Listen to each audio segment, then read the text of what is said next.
Every B2B podcast sounds the same. Cookie cutter strategies, corporate buzzwords, high level theory that sounds smart but changes nothing.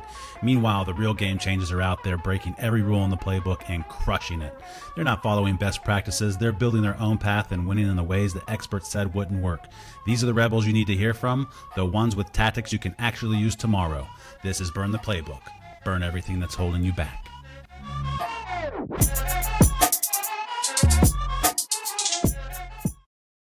Welcome in. I'm Marc Crosby. This is Burn the Playbook. My guest today is Cian McLaughlin, who is the author of Amazon #1 bestseller, Rebirth of the Salesman, and one of the most recognized voices in modern B2B sales.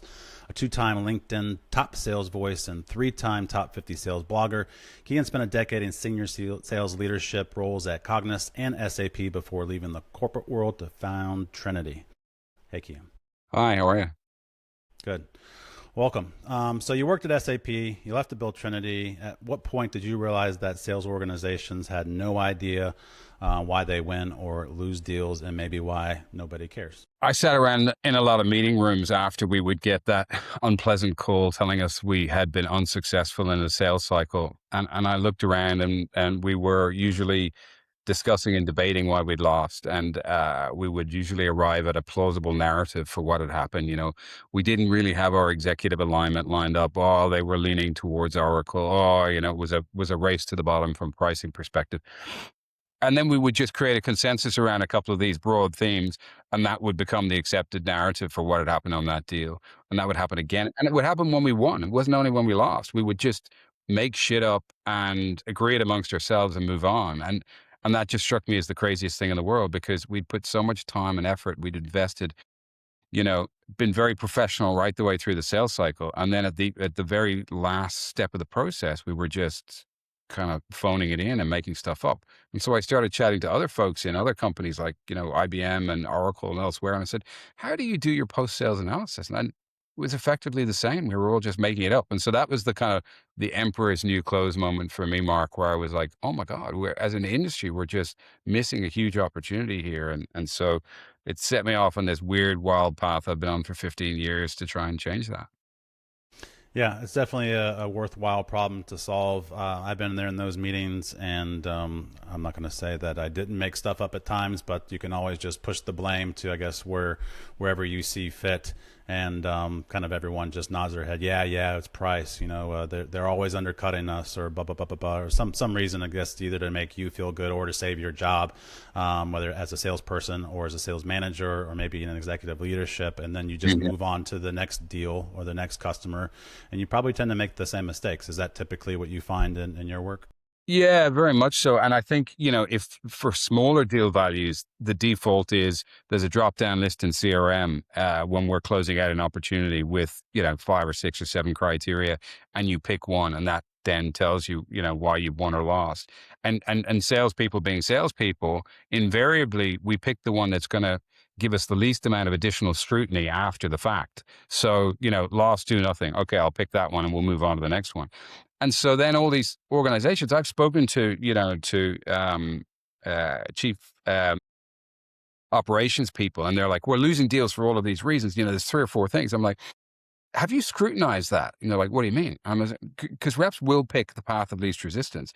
And so suddenly we have this skewed data set that's telling us we're never losing to competitors, because if we lose to competitors, immediately there's 5 other pieces of information and red flags pop up and I have to have a conversation with someone else. So I think, you know, both at the enterprise level and at the kind of the run rate SMB level, we've unintentionally built a system that allows us to be very vague and unstructured as to why we won or lost. And then we don't really capture anything of value at the end of the process, and we just immediately move on to the next one and dust ourselves off. And I think as an industry, we thought that was the only way to do it. But fundamentally, that's wrong. In that last mile, there's so much value on the table that you've earned the right to. You just need a better mechanism to capture it and actually interpret it.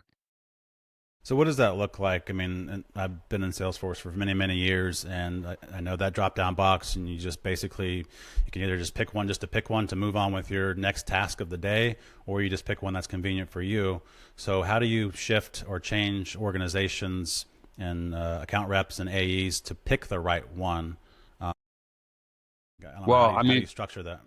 Yeah, I think the reality is it's not the job of the AE to pick the right one, because the reality is the AE is far too close to it to actually determine exactly what happened. And this is the critical thing, and I'm glad we got here early, Mark, in this conversation, because this is the juicy bit. If, as an organization, you believe you've done a good job, if as an organization you believe you've been professional in your approach to the sales activity, then you've earned the right to capture some feedback. Then you need to ask yourself the question: do we believe that we can do that ourselves, or do we want to get an independent third party to help us with this? And there's pros and cons, obviously, from a cost perspective and effort, whatever. But irrespective of whether you use an external third party or an internal resource, you need to create separation for the customer between the people they had the interactions with and the feedback that you actually want to capture. So if it's an internal system or process or person, it can't be coming from the rep. Because if it's coming from the rep, you're immediately going to skew the quality of the feedback you get, because people giving feedback to other people, there's a little bit of EQ, and so I don't want to hurt your feelings, and so I'll default to price, or I'll default to something else. Whereas if you create enough separation and you let the customers know, we would really appreciate you being candid and honest and constructive, then suddenly it's like the truth serum hits, and they're like, oh, okay, you really want to know. And then the good stuff flows. And so that has been the real aha moment for me over 15 plus years. It's that irrespective of whether it's, an internal resource or an external organization, you need to create separation. And then depending on the size of the deal, if it's a very large, very strategic deal, it should be done as an in-depth interview. If it's a run rate deal, there's a bunch of great tools out there that can help you to actually capture feedback in a granular, data driven, but also qualitative as well as quantitative way.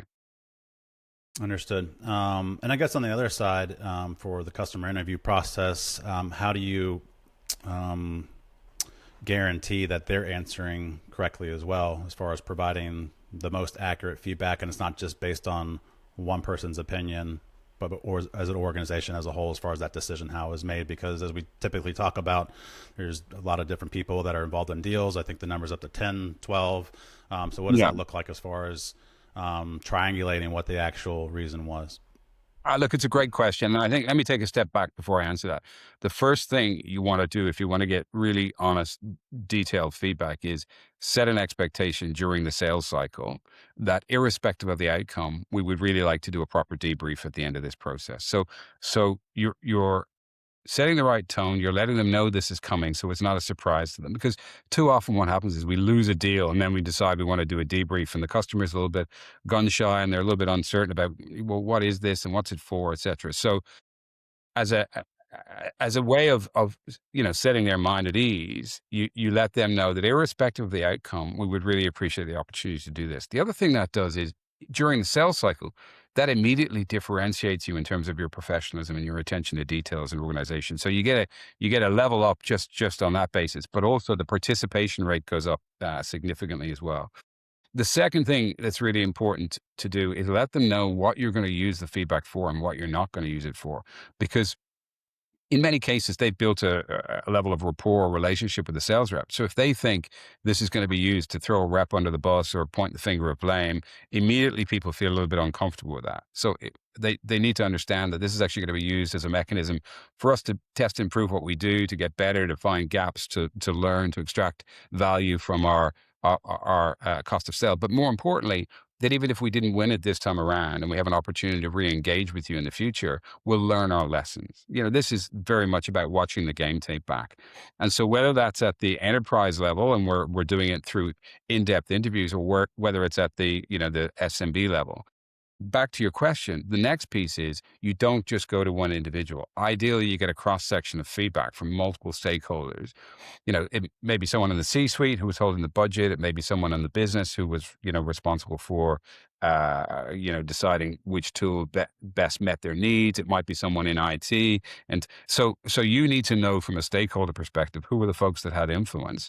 And ideally, you want to get feedback from multiple. So then you can kind of, intertwine those different sources, and you get a single version of the truth by bringing those different pieces together. Because also, you need to understand how different stakeholders are making these buying decisions if you're going to use this intel in the future. So yeah, definitely multiple stakeholders, and whether that's, kind of survey driven at the quant and qual level or more interview driven at the top end of town is really contingent on the size of your deals and a bunch of other stuff. Do you get any feedback from your clients, customers, that this is a differentiator, I guess, from competition, as far as just showing that upfront professionalism that we're trying to get better? Maybe not this deal, but maybe the next deal, so we can make sure that we're improving our process, maybe our pricing, maybe our awareness of what your problems are, so we can provide better solutions. Do you find that to be a differentiator? Yeah, we do. And maybe just for your audience, I'll kind of give some context. So for many years, we focused on the top end of town. So kind of interview driven, in-depth interviews. A couple of years ago, we added a SaaS offering for the mid market, and we've kind of actually defaulted back pretty much to enterprise because that's where we feel we probably add the most value. But one of the things we hear again and again and again from customers is they're saying, "Wow, this is actually really impressive that this particular organization has taken the initiative to do this, has brought in an independent third party. They've clearly put effort and investment into this, and we're actually really impressed because it's very rare that vendors do this." The other thing which is really interesting is different industries have kind of different cadence or number of at bats with a particular client. So if you're an ERP vendor and you lose a deal, you may not get another chance with that particular client. So yes, you can learn a bunch of lessons, but you'll probably have to apply those into the next pursuit. But if you're a professional services company, there may be 3 or 4 or 5 phases in a given project. And then another team in your organization engages with that same customer here, and another team engages with them over here. So you've got many, many more at bats, and you can learn and take those insights, not just into future pursuits, back into that same client. Here's the crazy thing that I've learned. It's that customers will teach you how to sell to them if you ask really intelligent, thoughtful, curious, probing questions, and then you really listen to what they tell you and you take action on the basis of what they've shared with you. And for some organizations, you get the win immediately, literally in the next pursuit, because now they've turned over the piece of the puzzle, and you're playing a different game to all of your competitors because you now know exactly what they need. Fantastic. In your book, you have a 5-step framework that promises clean intelligence. Tell me a little about what that 5-step framework is and how you apply it to your work today. It's a great question. I wrote that book a couple of years ago now, Mark. So I'm probably trying to struggle to remember exactly what those 5 steps are. But for me, clean intelligence really comes down to a couple of things. It's about firstly setting the right expectation with the customer that you're going to be asking for. It's about sharing with them exactly what you're going to use the insights for, which is a really important aspect. It's about ensuring that the people asking for the feedback aren't the people that the feedback is about. But then it kind of comes back internally. And then it's about what are we going to do with this? Because it's one thing to find out all this rich information from your customers. We've had situations where people are sitting with feedback going, that's kind of structural. That's kind of, that's a huge thing for us to try and work out and change. And the difficulty is when you've shone a light on it, your customer now knows that your internal team knows that it's very hard to sweep these things back onto the road. So before you embark on this kind of an exercise, there's a level of kind of intestinal fortitude that's required on behalf of a senior management team to say, we're willing to take our medicine. We're willing to hear some things that might be challenging, that might be uncomfortable, but ultimately it's in our best interest to learn this and test and improve what we do. And so that kind of step-by-step process. And then the last piece of the puzzle, and not all companies do this, but the ones that do are really impressive in my mind. They're the ones that close the loop back to the customers and say, hey, these were a couple of the really key pieces of information you shared with us. This is what we've done. This is the action we've taken. We had one company in the US that we've worked with for many years. And what they used to do is they would traffic light the feedback. So red is negative, orange is neutral, green is good. And then they'd put work teams on that feedback to say, what do we need to go away and fix? What action are we going to take? And then they would always close the loop with the customers and go back and say, hey, that issue you raised around the poor quality of our reporting? Well, this is how we've solved it. And we just wanted to let you know that your feedback directly kind of impacted. And customers love that because if you fill out an NPS or a customer sat survey invariably that disappears into the ether. You never hear about it. You never see it again. That's really frustrating because you've taken the time to give your thoughts and feedback. So the last step of that process is close the loop and give them the opportunity to, understand that you've actually taken some action off the back of their feedback. Excuse me. Yeah, I got the 5-step framework here. I'm curious, I guess, if you have any one of these steps that stand out more than the others as far as just effective, salesmanship, if you will. And I think for companies, this is something I think that you could probably just post all over the walls as far as just, I'll read them off here. So number one is context beats content, value over product, commercial teaching, co-creation, not persuasion, sales as a professional discipline. Those 5 things there, I think, are critically important for a variety of different reasons, but co-creation, at least for me, is my favorite, and that's something that I've always used for decades in sales, because I think that's the way that you build partnerships, and it leads to more sales. And so, listening to Very your much so. customer and making sure, going back to your work as far as helping them understand that you're there not to sell to them, but you're there to help solve their problems. The last one that you mentioned there, that professionalism piece, that's been a really intrinsic part of my world for the last 15 years, because like so many people, I fell into sales, and like so many people, it took me a long time to come to terms with the fact that I was in sales. I had account manager and partner manager and all those other things, and never had the word sales on any of my business cards, but I was carrying a quota, or I was managing a team with a quota. And I had the realization that was because there's so many negative stereotypes about sales. And then I also had the realization that a lot of us call ourselves sales professionals, but I think the sales bit we get for free, and the professional bit we have to earn over many years through our habits and behaviors each day. And it's that professionalism piece, which for me is the critical differentiator in so many of the sales cycles that we've reviewed. And it almost doesn't make sense because, we're in the B2B industry, or at least that's where I play.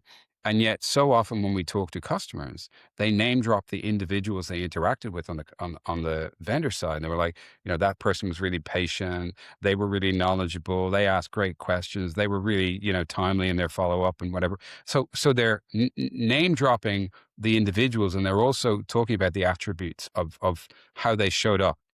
And I think the realization for me is that, we all think we work for a company or the brand in our business card. But in the eyes of our customers, we're the personification of that brand, for better or worse. And so they're actually making a buying decision about all of us as much, or if not more so, than the product or service that we're selling. And that might run contrary to what a lot of people believe, but it's really hard to buy something off somebody who's done a kind of a poor job. They've been unprofessional. They haven't been responsive, because we just connect the poor experience we had with our expectations about what the product or service is going to do. And so that professionalism piece for me is is critically important for anyone who's building their career in sales.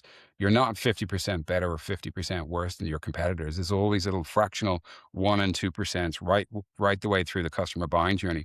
They're the little pieces we need to be picking up, and win-loss gives us a bunch of those.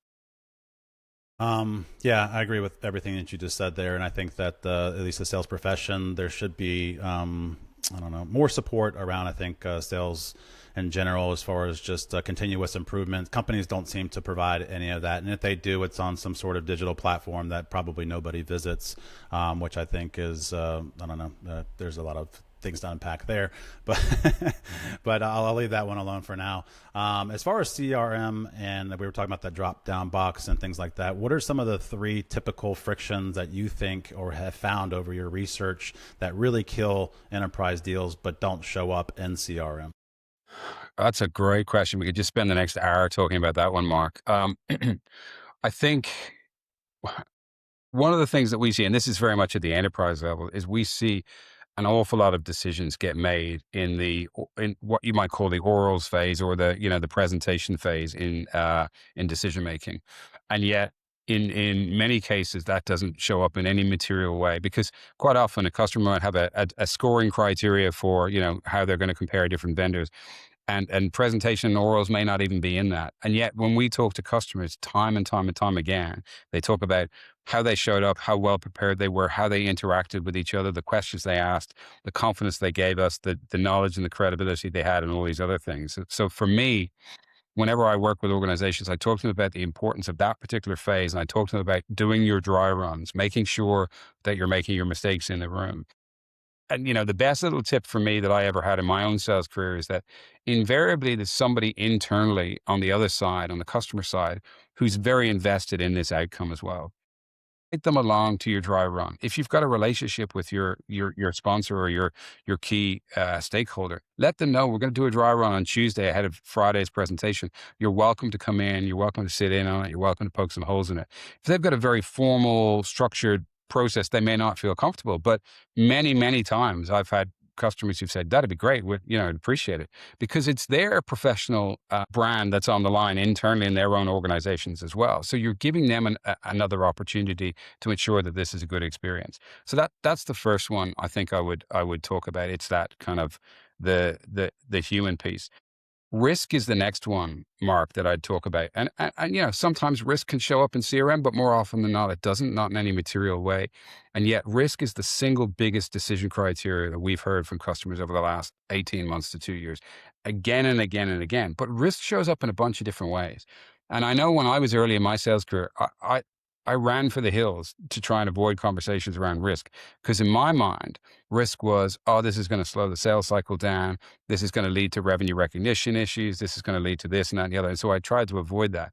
You can't avoid risk at this point in time. You've actually got to lean into it, because what we're seeing is that vendors who do a better job of understanding, managing, mitigating, sharing risk, they win an unfair share of business at the moment. And so, that would be something I would be strongly suggesting that anyone listening to today's show really leans into. But the fact is that risk is organizational, but it's also personal. And so you really have to tease those things out. And then the last one is price always shows up in CRM, but value rarely shows up.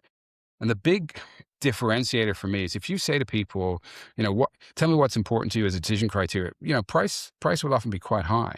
But if you then say to them, is it price or is it value for money? Price will drop and value for money will go up. But the challenge with value for money is, like, value is in the eye of the beholder, just like beauty is in the eye of the beholder. So a huge part of the role of sellers is to through their discovery, work out what does this customer actually value, and then give it to them. That's like negotiation 101. Give people what they want on your terms.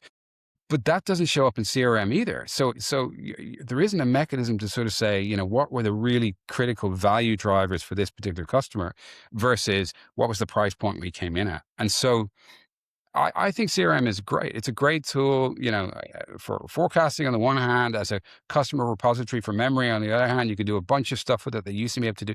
So, absolutely huge fan of great CRM usage, but it's not a substitute for the kind of the softer elements that kind of show up in a sales cycle. And you've got to get a balance of both of those if you're going to win. I haven't done any research on this, but kind of what you were saying as far as practicing before you get into that meeting, have some people take a look at your presentation, your pitch, and what you're going to say. But I'm curious, do you have any insights onto how many deals are lost in the first meeting? Yeah, it's a great question. I probably don't have too many insights on that, Mark, and I'll tell you why. Because if a deal is lost in the first meeting, we would rarely be asked to go in to do a kind of a post-sales review, because for us to do a review, there needs to have been multiple steps in the process. It needs to be a level of complexity and moving backwards and forwards. But I can say we've heard some horror stories from customers around some of the poor interactions they've had with salespeople through sales cycles. I mean, the usual stuff that you would imagine, where it's like they pushed us too hard and they tried to get us to close in their time frame or whatever. But that's kind of like, that's just small bickies.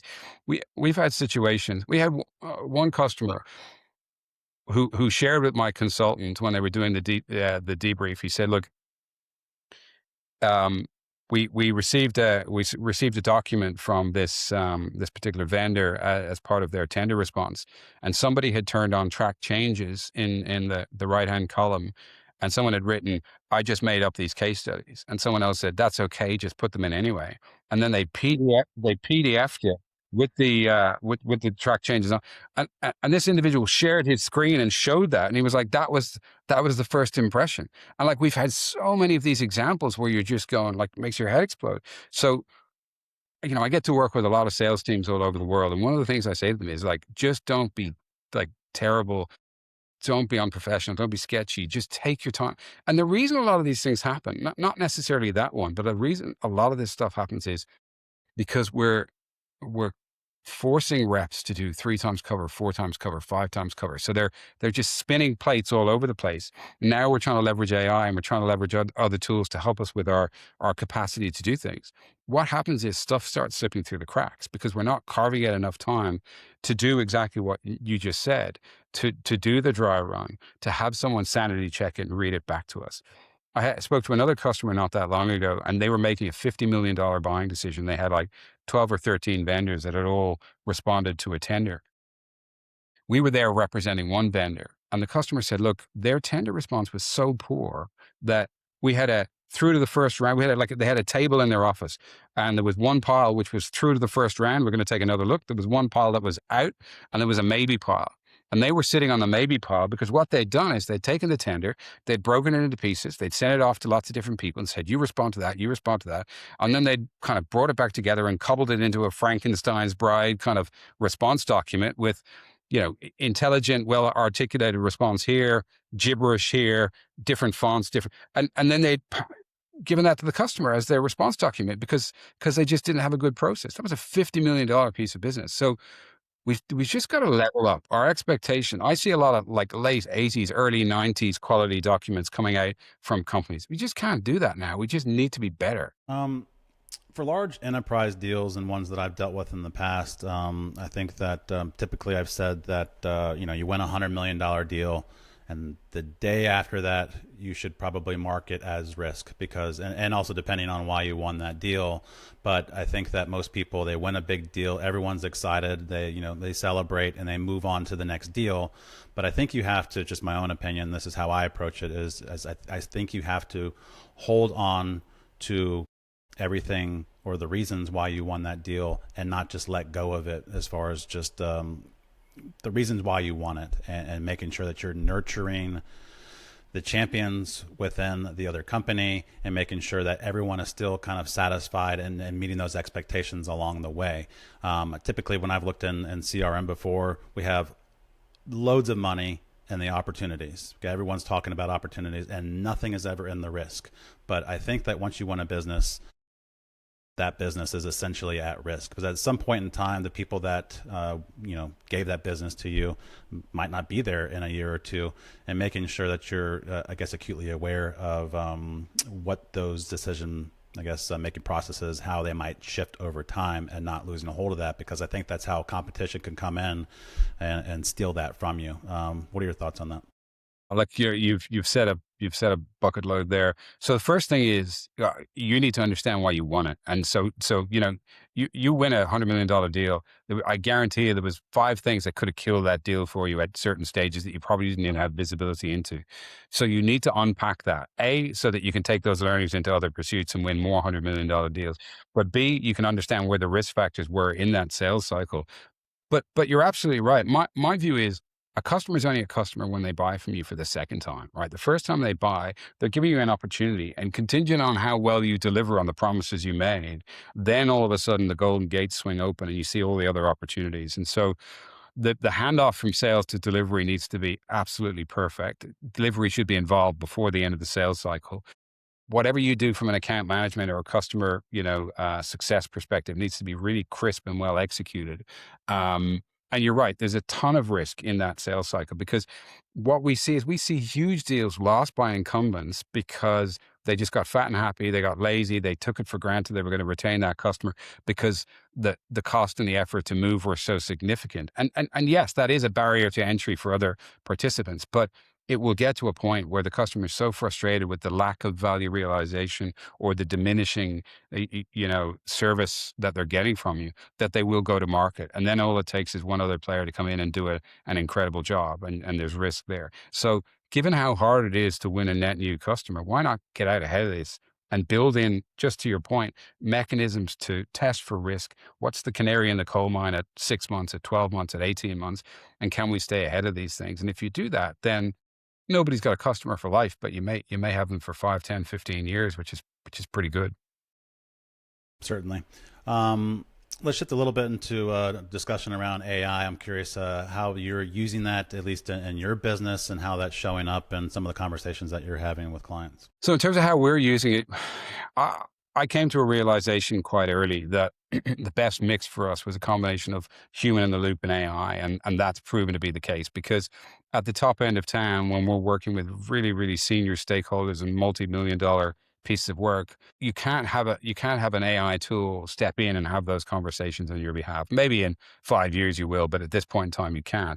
What you can do is do a ton of research ahead of time and use that to ensure that those conversations are as nuanced and as as impactful as possible. Obviously, we use it for a variety of things like call recording and call transcripts and synopsizing, things like that. And so we've used it to do some of the kind of the grunt work and the heavy lifting behind the scenes.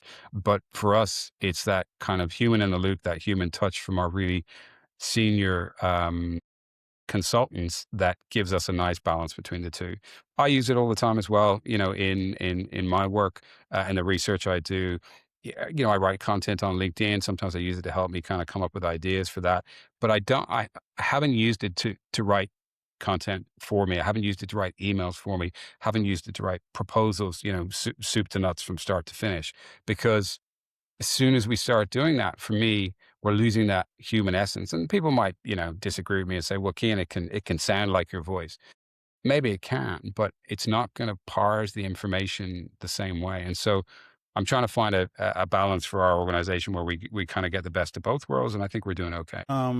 Would you feel confident, as far as we were just talking about presentations and pitching and having someone poke holes in it and objections and things like that? Would you trust AI to find those things for you?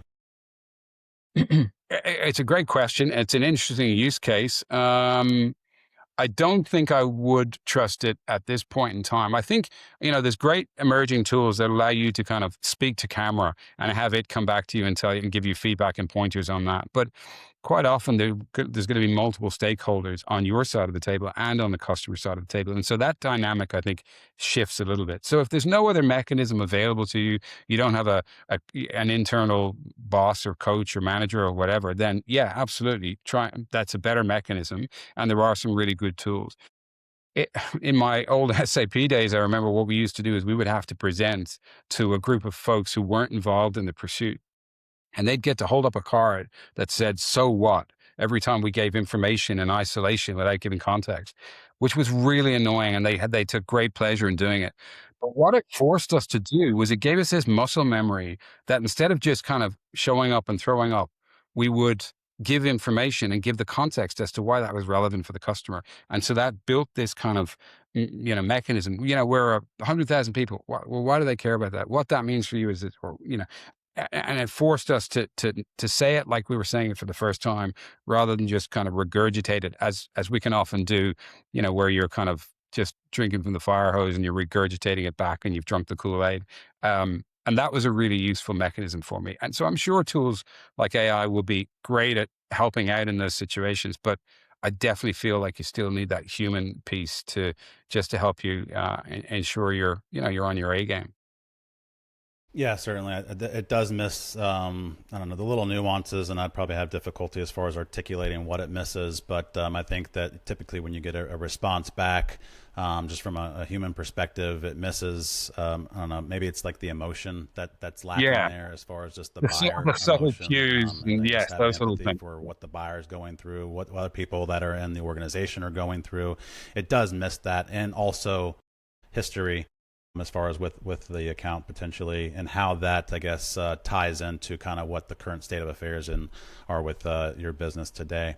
It actually gets me to thinking. So when I was typically taking over like a new account or a bunch of different accounts, I would typically go into Salesforce and I would just manually read call reports from the last year, from the account rep, from years ago, just so I can get a sense of kind of like what's going on in this account and how can I provide value, because we might show up to a hostile environment, if you will, and you kind of need to know that. And if that's not given to you by the prior account manager or maybe your boss, I think that's something that you kind of need to know. And I guess the question is that something that you help, I guess, some of your clients with, as far as extracting out that information as far as the customer history in order to reshape and make a better pitch and a better presentation? No, in short, we don't do that. Although I agree with you, that's incredibly important.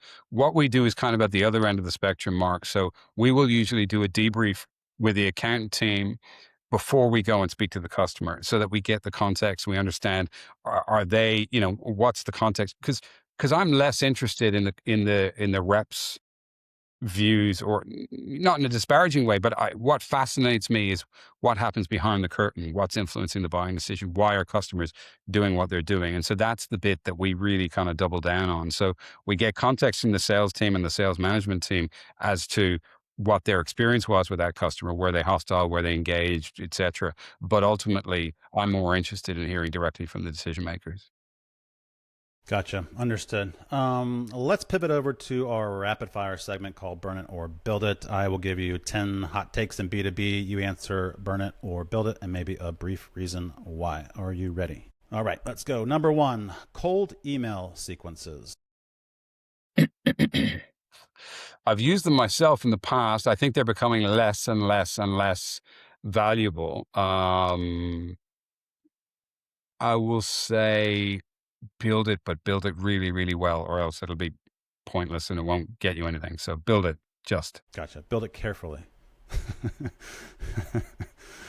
Number 2, typical quarterly and discount rituals.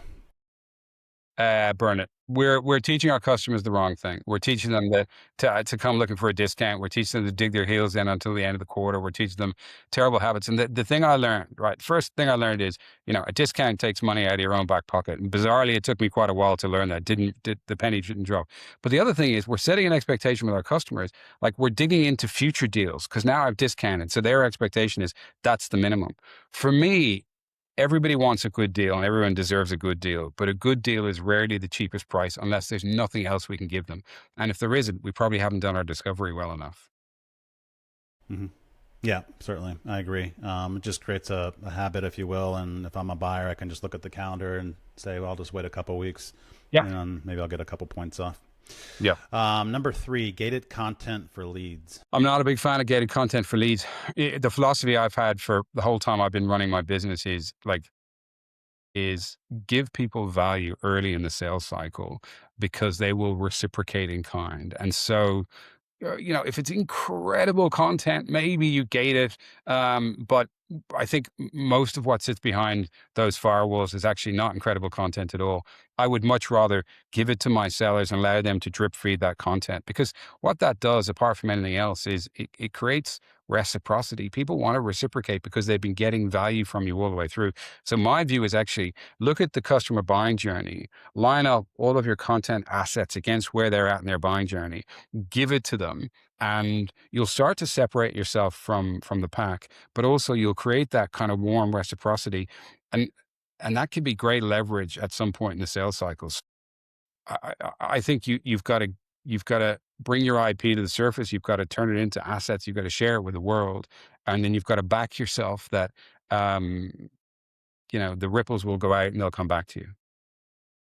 Gotcha. Number 4, sales frameworks. So like BANT, SPICE, MEDIC, MedPick, just all these different frameworks. Burn those or build them. Like, if you're young and coming into sales for the first time, there's definitely value in those kind of frameworks because it gives you a structure. The challenge I have with it is people have defaulted them to such an extent. They're like, no, we're a MedPick organization. We're this, we're that. Whereas sales cycles don't happen in between those kind of different channels. So I'm probably going to say burn it. Oh, that'll probably come back to bite me, but yeah, screw it. Burn it. No, I agree. I think it's a burn it as well. I think ideally I don't know, typically everything in the CRM and the frameworks, everything's just linear, and you do step Yeah, one, step two, step three. And in these complex deals and large deals, these $100 million deals, it's not a step. it isn't. But you should at least, I guess, understand maybe some of the Understand it. information you Yeah. need. Yeah. It's like great artists who understand all the thing and then they ignore it and do their own thing. So yeah, maybe learn at the start. Learn it, then burn it might be the way to go. Gotcha. Hence the name, Burn the Playbook. Number 5, win loss via seller self-reports. I think we talked a little bit about this as far as just Yeah, and self. look, I'm massively biased here, Mark, but I would say there's almost no value in the seller self-reporting. You can get somebody internally in the organization, so it's not vendors can't self-report. It's the rep who is involved in the pursuit. I see very limited value in that, and that's no. I'm not throwing shade on reps. I carried a number, and I completely understand it. It's just you're just not in the right position to be giving that feedback because nobody will share it with you honestly. Gotcha. Number 6, RFP sales motions. I've kind of flip-flopped on this one. I was of the opinion many years ago that if you haven't helped to write the RFP, then you're not, going to stand a good chance of winning it. I call BS on that now. I think if you can respond in a really articulate, clever, timely way, you can absolutely win very significant pieces of work. The critical thing for me is how you do your upfront discovery. And I see a lot of businesses who rush that and do a poor job of that. It comes back to what I said earlier. Customers will teach us how to sell to them if we show up in the right way. So it's a huge amount of effort. It's a huge amount of cost. The very least you should do is say, in exchange for my cost of sale, I want to do a proper debrief and get some value back off the table. But I think at the top end of town, you have to do them. You just need to do them better. Okay. Number 7, NPS as an account health metric. Burn it. Yeah, I think NPS has been, but when it came out first, probably great, but it's become less and less valuable and valid in my opinion. And people just game it. They send it to someone and say, "I need a 9 or a 10 here." We recently bought a new car. The car salesman told us, "I need a 9 or a 10, or I'm not going to get my bonus or whatever." It's just like it's pointless. So burn it. Do you ask for a discount, I guess, if you're asking if you're going We to only give him did that after we bought the car, so it's smart enough. Yeah, yeah. Number so it's a burn it for NPS. Number Burn. 8, demo heavy sales cycles. I'm not a big fan of demo for the sake of demo. I think sometimes we hide behind our demos and our laptops. So I'm going to say burn it, but with the caveat that you've got to be led by your customers. So it's really dependent on what they need at what point, and if they bring in more and more stakeholders, or you'll have to do more demos. But as a default standard, I don't think demo heavy is the way to go. So I would say burn it. Burn it. Number 9, AI generated sales call summaries. Yeah, I'm a big fan. I think they're really helpful. Yeah, I think the worst step of the sales process is the follow-up. That's where I see many sellers fall down. They do a decent enough job in the outreach. They do an okay job in the meetings, and then they do a really poor job in that. So I think there's a ton of value in terms of getting that feedback, distilling it down, turning that into the follow-up email that you're going to send, and then kind of, nuancing and curating it as a human and maintaining that kind of rhythm with the customer. So used intelligently, I think there's lots of value in that. So yeah, build it. Build it. Number 10, last one, quarterly business reviews. QBRs, don't we love to hate them? More often than not, I find people start off with the right intentions and then we just phone it in. And so I think done right, they can be very valuable. Done wrong, they're just a waste of everyone's time. And so I'll have to sit on the fence on this one because some organizations, I think it's a great thing, and others it's just pointless. Gotcha. You get the final word today, something that sales leaders can implement tomorrow. So if you're a sales leader, what's the one thing that they can do tomorrow? Let's just say there's no budget, no software, no approvals, that they can improve their win rate. Look, I'm gonna say, set an expectation with your customer that you'd like to get some feedback at the end of the sales cycle, or tell your reps to do that, because I think it's crazy that we call ourselves professionals and we don't watch the game tape back as an industry. I think it's the biggest dirty secret in the sales industry. There's so much wastage. We spend vast amounts of time and money and cost of sale on these pursuits. And that's kind of the only way. But it doesn't mean we can't get some value back in return. And customers are we've been doing it for 15 years, and sellers are constantly saying, but customers won't tell. Yeah, they will. Yeah, they won't tell the truth. Yeah, they will. They won't, yeah, they will. So take advantage of it. You don't need to spend a dime. Just get someone else in the organization, put a little bit of structure around it. I have a framework that tells you exactly how to build it internally in your own organization at no cost. Reach out to me. I'll give it to you. Don't leave this stuff behind. You've done a good job. You've earned the right to it. Capture it. So that'd be my feedback on that one, Mark. Fantastic final word.